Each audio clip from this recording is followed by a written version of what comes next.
Esta é uma história sobre os limites do sacrifício invisível e o momento em que o silêncio se torna a arma mais poderosa de quem sempre foi ignorado.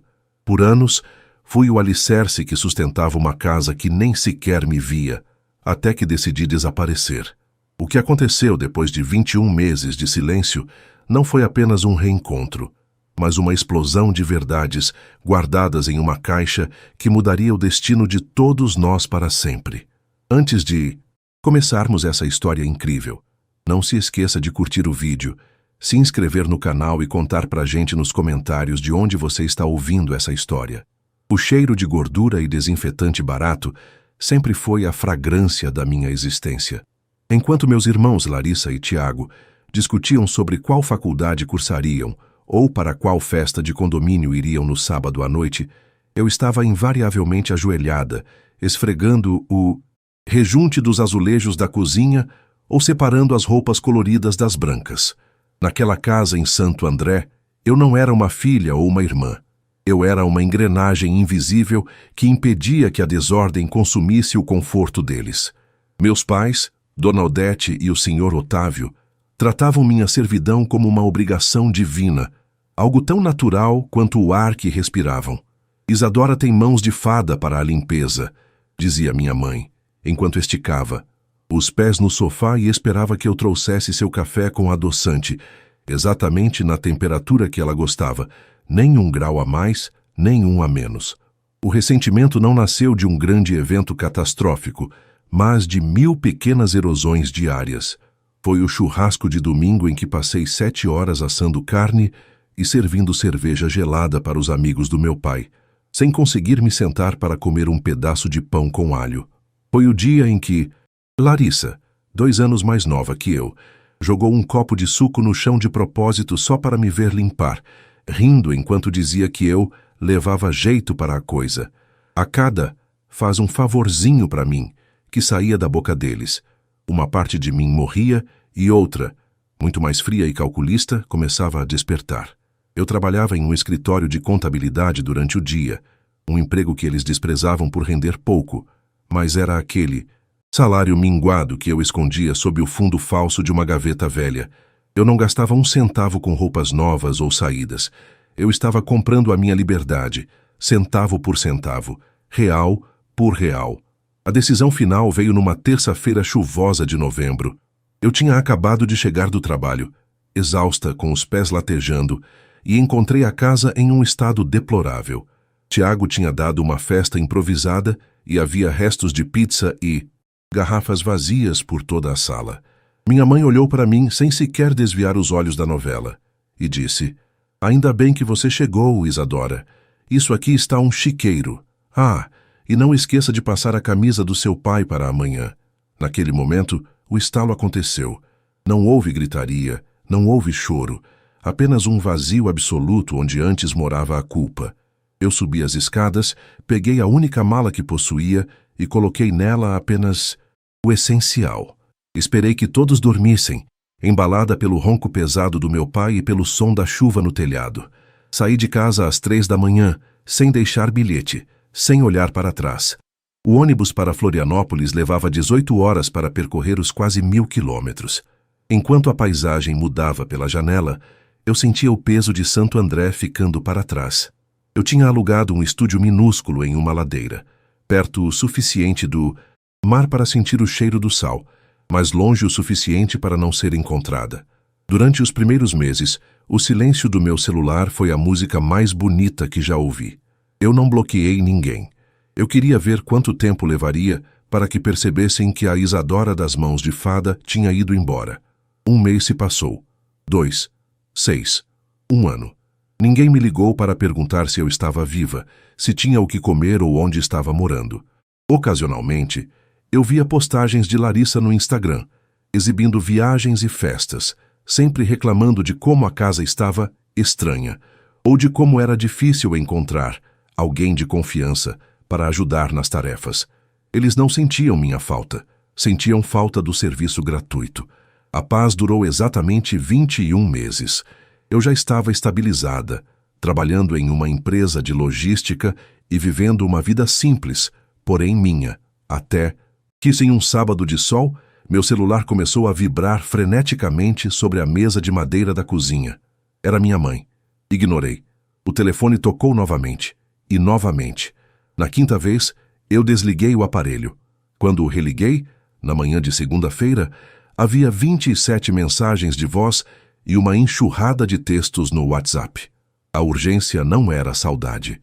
Larissa estava grávida de 7 meses. O namorado tinha desaparecido e a logística da família tinha colapsado. Dona Odete estava histérica. As mensagens eram um estudo sobre a audácia humana. Começavam com um falso carinho. Oi, sumida, a gente está com tanta saudade. Onde você se meteu? Mas, conforme as horas passavam sem resposta, o tom mudava drasticamente para o que eles realmente sentiam por mim. Isadora, deixe de ser infantil e atenda esse telefone. Sua irmã precisa de você, dizia a 8ª. Mensagem. Na 15ª, o veneno escorria. Você é a pessoa mais egoísta que eu já conheci. Fugiu como uma covarde só para não ajudar sua família. Você sabe que eu não dou conta de cuidar da Larissa e da casa sozinha. Você tem a obrigação de voltar agora e assumir suas responsabilidades. A 27ª mensagem, gravada às 2 da manhã de domingo, era apenas o som da respiração pesada da minha mãe antes de disparar. Se você não aparecer em 48 horas, considere-se morta para nós. Você sempre foi um fardo, Isadora. A única coisa útil em você era a disposição para o trabalho, e nem isso você tem mais. Eu ouvi cada uma das 27 mensagens enquanto tomava meu café olhando para as ondas do mar ao longe. Eu não sentia raiva. Sentia uma clareza gelada. Eles queriam que eu voltasse para ser a babá não remunerada de uma criança que não era minha, em uma casa que me via como mobília. Eles achavam que podiam me chicotear psicologicamente até que eu cedesse. Mal sabiam eles que, durante aqueles 21 meses de silêncio, eu não estive apenas vivendo minha vida. Eu estive guardando provas, documentos e segredos que encontrei enquanto limpava as gavetas esquecidas daquela casa por anos. Segredos que eles preferiam que estivessem enterrados sob o rejunte que eu tanto esfreguei. Peguei uma caixa de papelão média e comecei a enchê-la. Não com roupas ou presentes, mas com a verdade meticulosamente organizada. Cada envelope dentro daquela caixa era uma granada com o pino puxado. Se eles queriam que eu voltasse a fazer parte da dinâmica familiar, eu voltaria, mas não do jeito que esperavam. Eu enviaria um pacote para a residência dos meus pais em Santo André. Um presente de reconciliação, que faria com que o silêncio entre eles fosse definitivo. Fechei a caixa com fita adesiva larga, sentindo o estalo seco do plástico ecoar no meu apartamento silencioso. O jogo de aparências da família Odete e Otávio estava prestes a ser desmontado pela mão de obra que eles tanto desprezaram. Minhas mãos tremiam levemente, não de medo, mas de uma antecipação quase elétrica, enquanto eu deslizava os papéis amarelados para dentro dos envelopes de papel pardo. O som do papel rascante ecoando nas paredes nuas do meu estúdio em Florianópolis parecia um ensaio para a sinfonia de destruição que eu estava prestes a reger. Durante anos, enquanto eu limpava os rastros de sujeira física daquela família, acabei me tornando a guardiã involuntária de suas sujeiras morais. Eles me viam como uma extensão da vassoura e do pano de chão, alguém tão desprovida de vida própria que jamais teria a audácia de ler o que caía atrás de uma escrivaninha, ou o que era esquecido dentro de um bolso de paletó antes da lavagem. Eles estavam errados. O silêncio da empregada da família é, na verdade, um banco de dados perigoso. O primeiro envelope era endereçado a Dona Odete.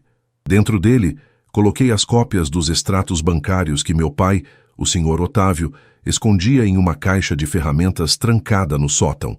Sótão este que eu, e somente eu, limpava. Anualmente. Os números não mentiam.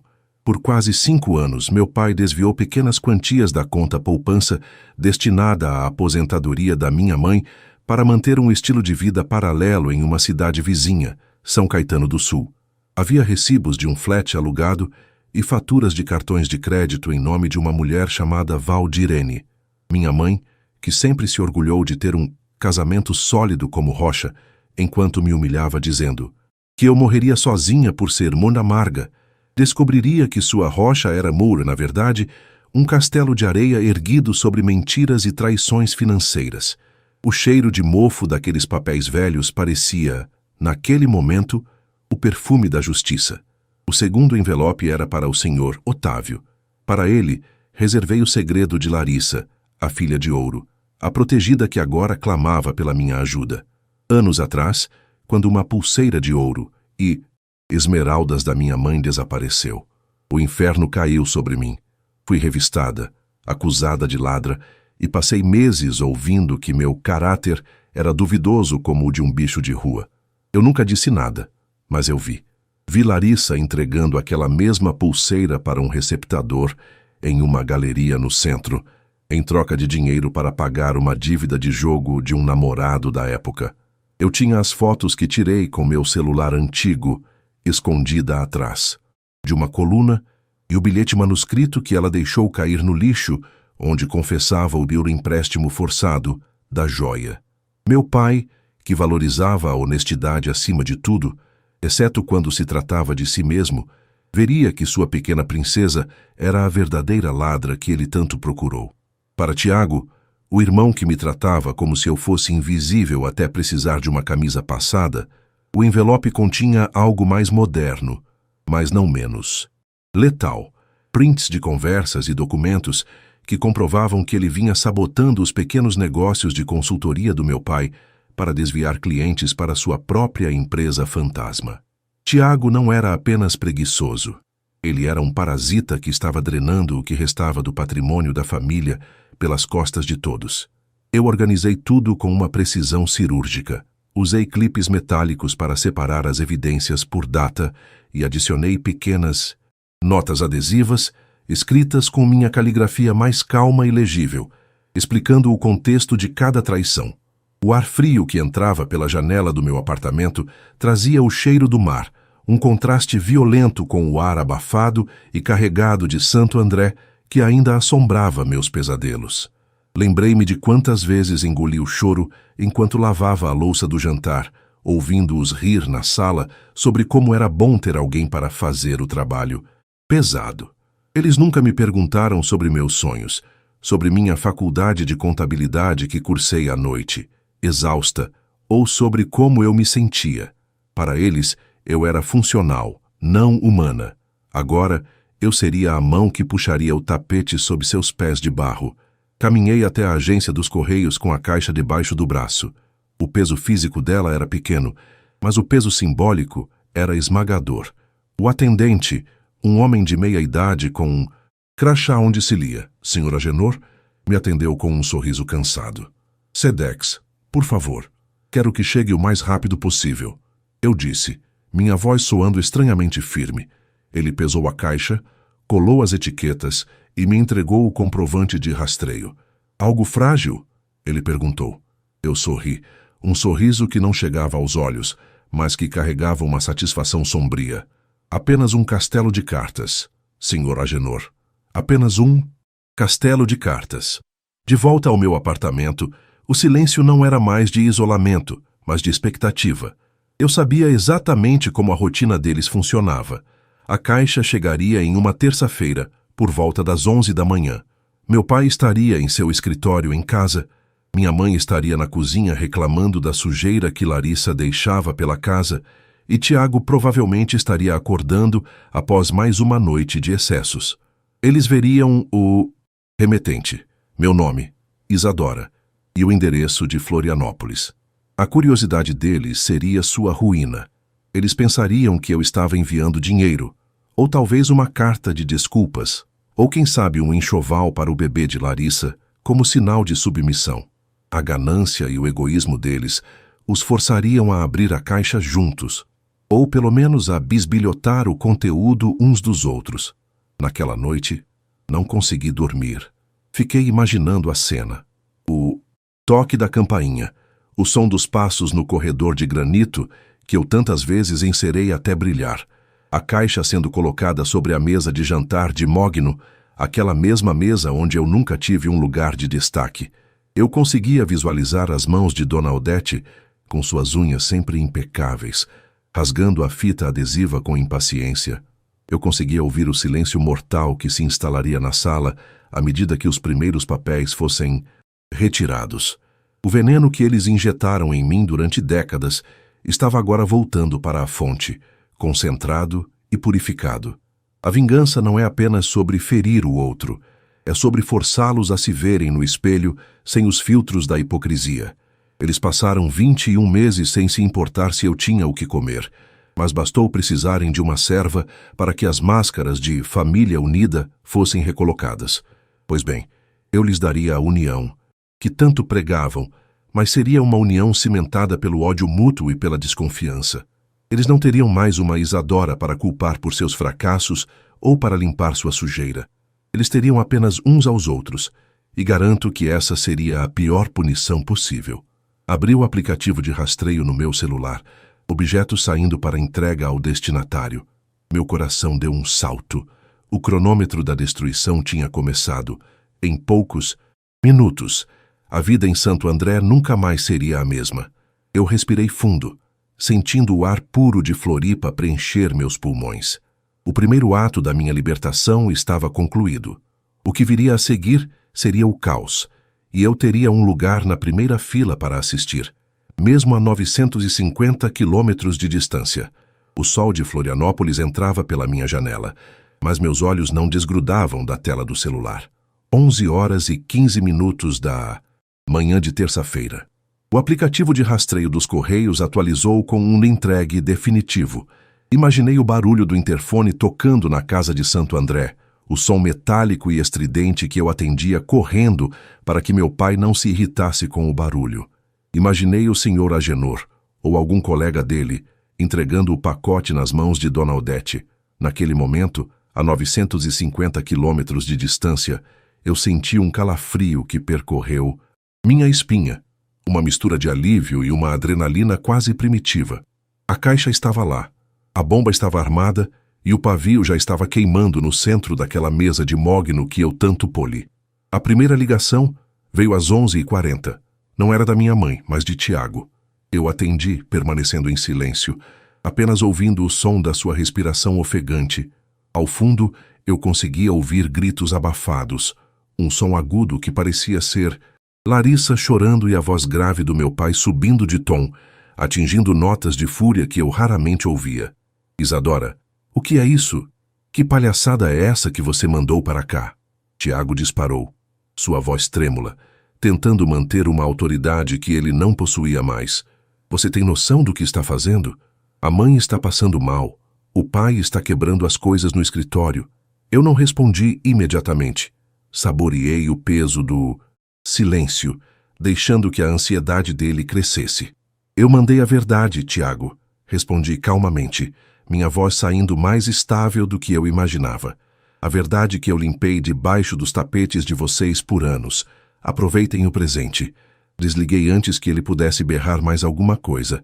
O que se seguiu nas horas seguintes foi um espetáculo de autodestruição familiar que eu acompanhei através de mensagens frenéticas no grupo de WhatsApp da família, do qual eu ainda não tinha saído, mantendo-me como uma observadora fantasma.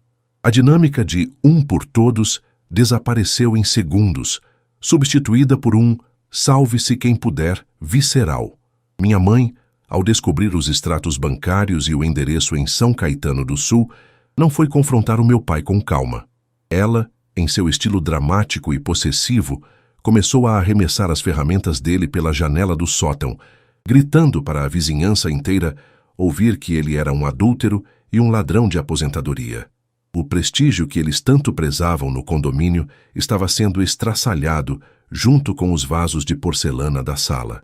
Mas o caos maior aconteceu quando meu pai, em meio aos ataques da minha mãe, abriu o envelope destinado a ele sobre Larissa. Ele sempre a tratou como uma santa, a menina que estudava muito enquanto eu lavava suas calcinhas. Ver as fotos dela vendendo a joia da família para pagar dívidas de jogo de um marginal foi o golpe final em seu ego já ferido. Larissa, em vez de se desculpar, reagiu com a agressividade de quem foi encurralada. Em uma das mensagens de áudio que vazaram no grupo, eu a ouvi gritando: "E daí? Pelo menos eu vivi.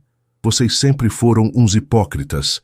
O papai com a amante e você, mãe, que sempre soube e fingia que não via nada para não perder o Ipsolve. Status. O som de um tapa ecoou no áudio, seguido por um choro histérico. A casa que eu mantinha limpa e organizada estava agora manchada por verdades que nenhum produto de limpeza poderia remover. Tiago, tentando proteger a si mesmo, tentou apagar as provas de sua sabotagem nos negócios do pai, mas eu tinha sido meticulosa. Eu enviei cópias, não os originais. Quando meu pai percebeu que o próprio filho estava desviando seus clientes para uma empresa de fachada, a traição financeira doou mais do que a traição conjugal para ele. O dinheiro sempre foi o deus daquela casa, e ver que o herdeiro era um parasita que o estava drenando foi o ponto de ruptura. As mensagens no grupo tornaram-se um campo de batalha. Eu odeio todos vocês, escreveu Larissa. Não ousem me pedir nada quando esse bebê nascer. Ao que minha mãe respondeu: bebê de quem, Larissa? De algum outro. Viciado que você conheceu nesses buracos onde joga o nosso dinheiro? Eu sentei na areia da praia no final da tarde, vendo o sol se pôr sobre a ponte Hercílio Luz. O cheiro do mar era limpo, tão diferente do cheiro de mofo e segredos de Santo André. Meu celular não parava de vibrar, mas agora eu sentia uma paz profunda. Eles passaram 21 meses sem me ligar, mas agora, na hora do desespero, tentavam me usar como árbitra de suas próprias misérias.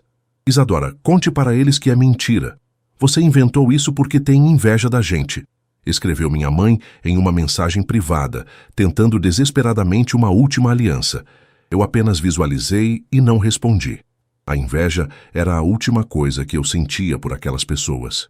Eu sentia pena, uma pena fria e distante, como se estivesse observando estranhos em um noticiário de tragédias bizarras.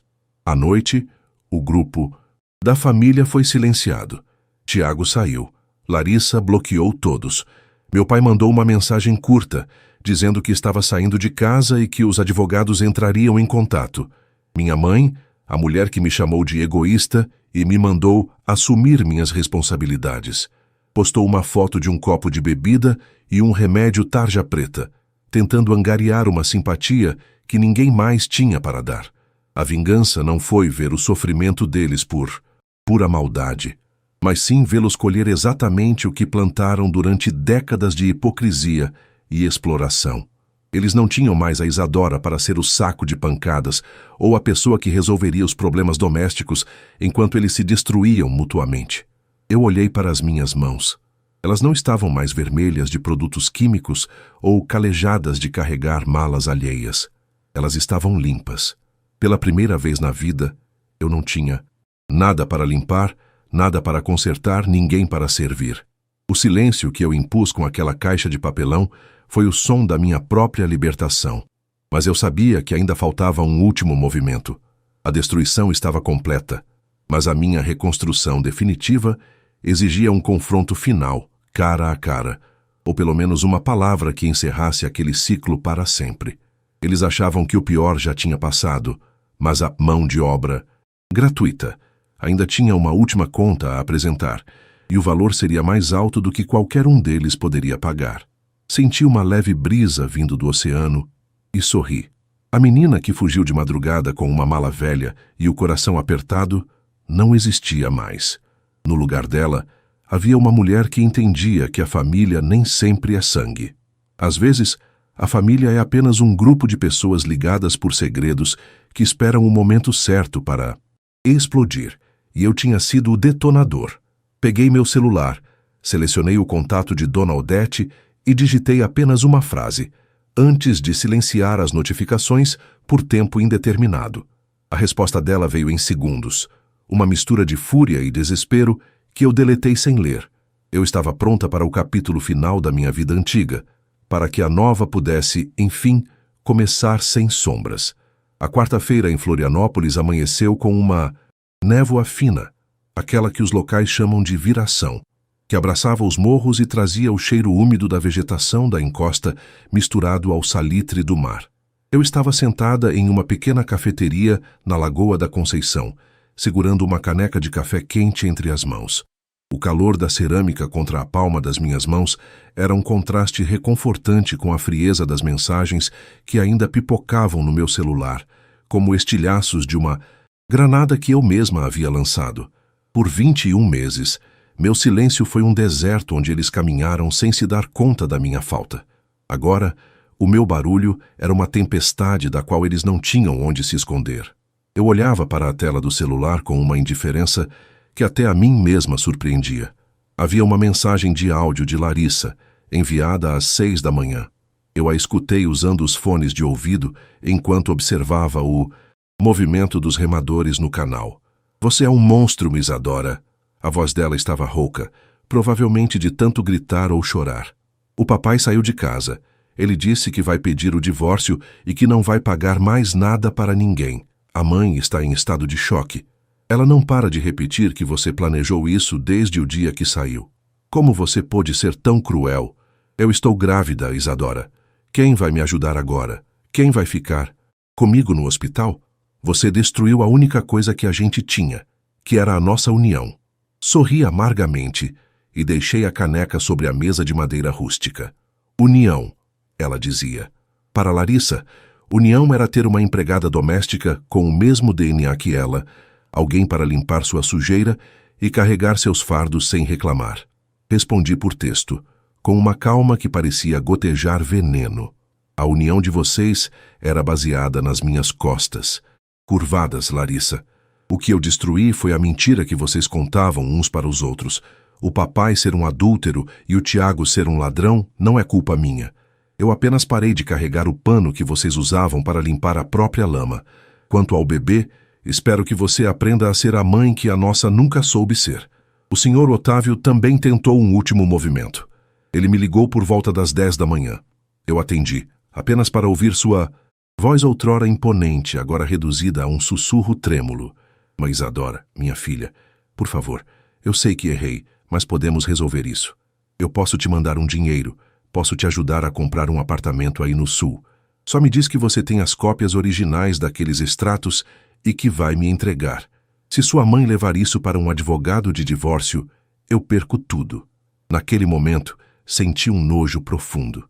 Ele não estava arrependido por ter me ignorado por quase 2 anos ou por ter tratado minha mãe como uma idiota. Ele estava apenas tentando comprar o meu silêncio. Mais uma vez, tentando me tratar como mercadoria. O senhor não tem mais nada para me oferecer, pai, eu disse, sentindo um peso enorme sair dos meus ombros. O dinheiro que eu precisava, eu ganhei trabalhando de verdade. As cópias já estão com o advogado da mamãe. Eu mesma as enviei por e-mail ontem à noite. Passar bem. O cheiro do pão na chapa que o atendente trouxe para a mesa vizinha me trouxe de volta à realidade. Era um cheiro de vida normal, de manhã comum. Em Santo André, a essa hora, eu estaria esfregando o chão da lavanderia ou ouvindo as reclamações de Dona Odete sobre como o sabão em pó estava caro. Agora, eu era dona do meu tempo. Olhei para as minhas mãos e percebi que a pele estava macia, sem as rachaduras causadas pelos produtos de limpeza fortes, que eu era obrigada a usar sem luvas para economizar. Minha mãe foi a última a tentar contato. Não foi um pedido de desculpas, nem um ataque. Foi uma foto da sala de estar de Santo André, a mesma sala que eu poli por anos. Estava um caos, vasos quebrados, papéis espalhados e o sofá de couro, o orgulho dela, manchado de algo que parecia vinho ou café. Olha o que você fez com a nossa casa, dizia a legenda. Eu olhei para aquela foto e, pela primeira vez, não senti a urgência de correr para limpar. Não senti a culpa que me corroeu durante toda a minha juventude. Aquela não era a minha casa. Nunca foi. Era apenas a prisão onde eu cumpri uma pena por um crime que não cometi. O crime de ter nascido em uma família de parasitas. Digitei minha última mensagem para ela, a que eu havia planejado no dia anterior. Mãe, pela primeira vez na vida, a sujeira daquela casa combina com as pessoas que moram nela. Não me procurem mais. Para vocês, eu continuo morta. Assim como estive nos últimos 21 meses, em que nenhum de vocês se deu ao trabalho de saber se eu estava respirando. Bloqueei um por um. Primeiro Tiago, o irmão que me via como uma sombra. Depois Larissa, a irmã que me via como um degrau. Depois meu pai, o homem que me via como um custo fixo. E, por fim, Dona Odete, a mulher que me via como sua posse. Quando terminei de bloquear o último número, o silêncio que se seguiu não era vazio. Era preenchido pelo som das gaivotas e pelo burburinho distante dos turistas na lagoa. Saí da cafeteria e caminhei em direção à areia. O vento sul soprava com mais força agora, despenteando meu cabelo e trazendo aquela sensação de liberdade que só quem já foi escravo da própria linhagem conhece. A vingança, eu percebi ali, não era ver o sofrimento deles. O sofrimento deles era uma consequência natural de suas próprias escolhas. A verdadeira vingança foi eu ter sobrevivido e prosperado sem eles. Foi eu ter construído uma vida onde meu valor não é medido por quantas camisas eu passo, ou por quão limpo eu deixo o banheiro. Eu não era mais a Isadora, mão de obra gratuita. Eu era a Isadora contadora, a Isadora, moradora de Floripa, a Isadora que agora olhava para o horizonte e não via mais as grades de Santo André. Sentei-me em um banco de madeira de frente para a água e respirei fundo, sentindo o ar puro e gelado limpar meus pulmões. Olhei para o grupo de WhatsApp da família uma última vez, antes de clicar em sair do grupo e apagar conversas. Deseja apagar todas as mensagens? O sistema perguntou. Sim, eu respondi em voz alta, sentindo um sorriso genuíno brotar nos meus lábios. Em segundos, anos de abusos, ordens, humilhações e indiferença desapareceram em um vácuo digital.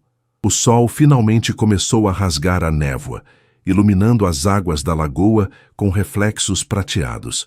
O ciclo estava encerrado. Eles ficariam para trás, perdidos em suas próprias ruínas, enquanto eu caminharia em direção ao meu futuro. A caixa que eu enviei não apenas destruiu a família deles. Ela pavimentou o caminho da minha nova existência.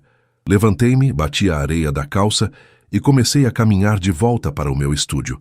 Eu tinha muito o que fazer hoje. Tinha planos, tinha sonhos e, acima de tudo, tinha a paz que ninguém nunca mais me tiraria. O silêncio agora será só meu, e ele nunca soou tão bem,